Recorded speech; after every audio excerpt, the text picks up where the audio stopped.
Hi friends, welcome to Renna சமையல். இன்றைக்கி என்ன சமையல் பார்க்க போகிறோன்னா, ரொம்ப சுவையான உதிரியான லெமன் சாதம், கூடவே நல்ல காரசாரமான மொறுமொறுப்பான உருளைக்கிழங்கு வறுவல் தான் பார்க்க போகிறோம். ரெண்டுமே ரொம்ப சுவையாக இருக்கும். எளிமையான முறையில் இந்த லெமன் சாதம் உருளைக்கிழங்கு வறுவலை செஞ்சிடலாம். அந்த சுவையான லெமன் சாதம் மொறுமொறுப்பான உருளைக்கிழங்கு வறுவல் எப்படி செய்கிறதுன்னு வாங்க பார்த்துடலாம். லெமன் சாதம் பண்ணுறதுக்கு முதல்ல கடலெண்ணெய் சேர்த்துடலாம். இது செக்கில் ஆட்டின கடலெண்ணெய். எண்ணெய் சூடாகி வரட்டும். எண்ணெய் சூடாயிட்டு இதில் கொஞ்சமாக கடுகு சேர்த்துக்கலாம். கடுகு பொரிய ஆரம்பிச்சிருச்சு. 2 டேபிள் ஸ்பூன் அளவுக்கு கடலைப்பருப்பு சேர்த்துடலாம்.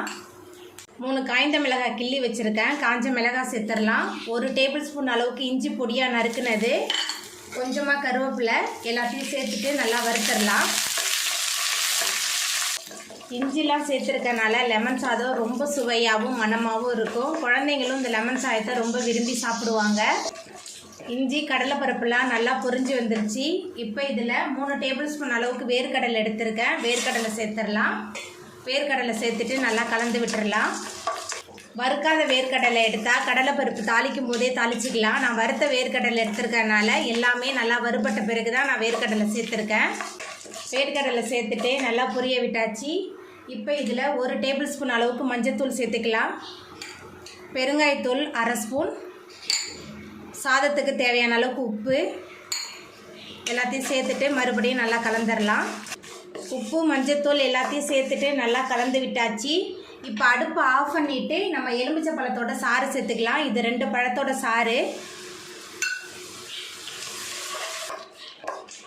எதுக்காக எலுமிச்சை பழத்தோட சாறை நம்ம அடுப்பு ஆஃப் பண்ணிவிட்டு நம்ம சேர்க்குறோன்னா, அடுப்பு ஆனில் இருக்கும்போதே நம்ம எலுமிச்சை பழத்தோட சாறு சேர்த்துட்டோமா சாதம் கசந்த மாதிரி ஆகிடும். அதனால தான் அடுப்பு ஆஃப் பண்ணிவிட்டு எலுமிச்சை பழத்தோட சாறு சேர்த்துருக்கேன்.